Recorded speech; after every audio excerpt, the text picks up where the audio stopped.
Hi hello and welcome back மக்களே. போன video authentic பாய் வீட்டு பிரியாணி வந்துட்டு எல்லோரும் பார்த்துருப்பீங்கன்னு நான் நம்புகிறேன். ஸோ அதுக்குண்டான நல்ல சப்போர்ட் வந்துட்டு கொடுத்தீங்க, அதுக்காக ரொம்ப தேங்க்ஸ். ஸோ இந்த வீடியோவில் வந்துட்டு நம்ம என்ன பார்க்க போகிறோம் அப்படின்னா கத்திரிக்காய் சட்னி. கத்திரிக்காய் சட்னி வந்துட்டு மோஸ்ட்லி நிறைய மேரேஜஸில் வந்துட்டு ஒரு பிரியாணி அக்காம்பனிமெண்ட்டாக தான் வந்து வைப்பாங்க.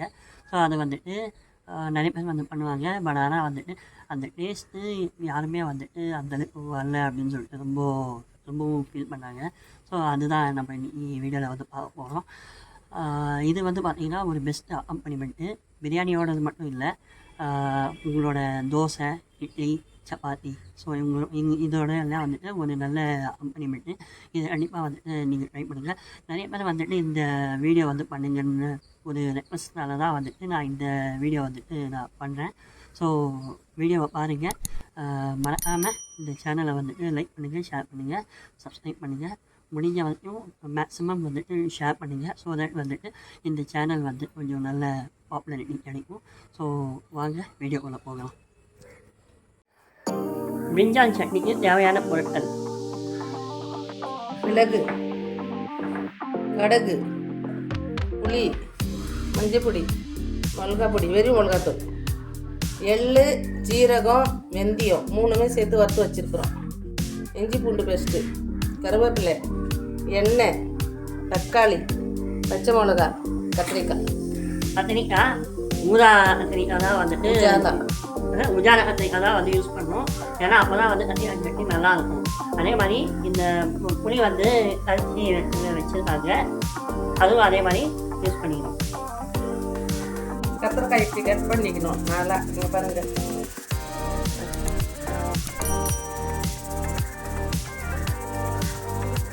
இது காம்போடு இருந்தால் தான் புளி கத்திரிக்காய் வெந்திடும். காம்பு அப்படியே எடுத்து போட்டுடலாம். கத்திரிக்காய் வந்து பார்த்தீங்கன்னா எங்கள் வீட்டு மாடி தோட்டத்தில் காய்ச்சின கத்திரிக்காய். அந்த டெரஸ் கார்டன் வீடியோ வந்துட்டு யாராவது பார்க்கலான்னா நான் டிஸ்கிரிப்ஷனில் லிங்க் கொடுக்குறேன், மறக்காமல் போய் செக் பண்ணி பாருங்கள். கண்டிப்பாக வந்துட்டு உங்களுக்கு பிடிக்கும். அடுப்பில் கடாய் வச்சு எண்ணெய் ஊற்ற போகிறோம்.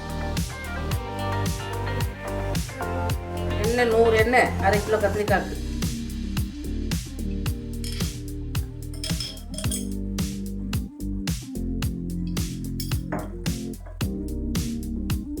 இந்த கத்திரிக்காய் சட்னிக்கு எண்ணெய் கொஞ்சம் கூட இருந்தால் தான் கொஞ்சம் டேஸ்ட் நல்லாயிருக்கும். எண்ணெய் காயணும். 1/4 ஸ்பூன் கடுகு, 1/4 ஸ்பூன் மிளகு, 1 கொத்து கருவேப்பிலை,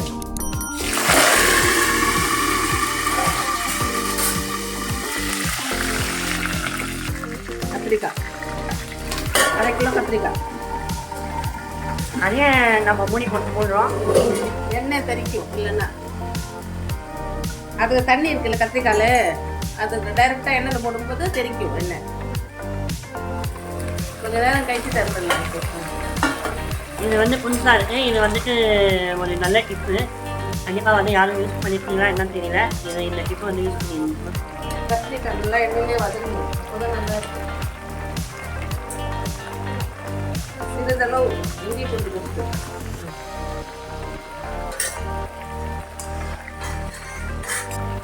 பச்சை மிளகா 7 நம்பர், 1/4 ஸ்பூன் மஞ்சள் பொடி,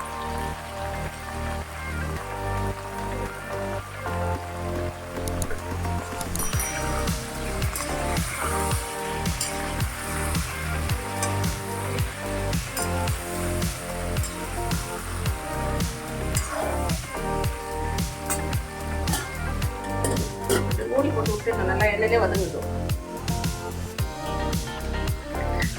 கொஞ்சம் நேரத்துக்கு கிளறணும். அப்போ தான் நல்லா ஈவனாக வதங்கும். பாருங்கள், எண்ணெய் அப்படியே இருக்கு பாருங்கள். இந்த சூப்பராக வதங்கிட்டு. இப்போ கொஞ்சம் உப்பு போடணும். அந்த காய்க்கு உப்பு வேணும்ல, கல்லுப்பு தான் போடுறேன் நான்.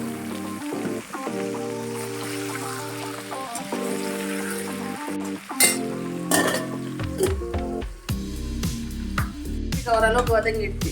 தக்காளி பொடியாக கட் பண்ணி வச்சுருக்கிறேன்.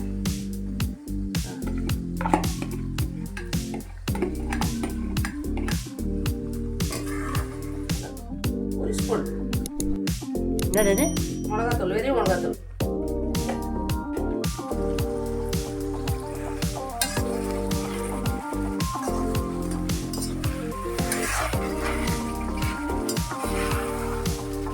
இதில் தண்ணியே விடலை பாருங்க. அந்த எண்ணெய், அந்த தக்காளி, அந்த தான் அப்படியே ஒதுங்கிடுச்சு.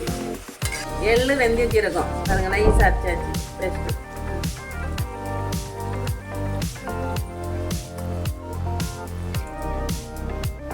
புளிக்கரசல். இதில் வந்து சமையல் பண்ணுறவங்க வேர்க்கடலை கூட போடுவாங்க. அது எனக்கு பிடிக்காது. அது இதுதான் ஒரிஜினல் டேஸ்ட்டு. அந்த வேர்க்கடலை சட்னி வந்து யூஸ் பண்ண வேணாம் சொல்றீங்க. ஆமாம், அது நல்லா இருக்காது. அது டேஸ்ட் அவ்வளோ வராது.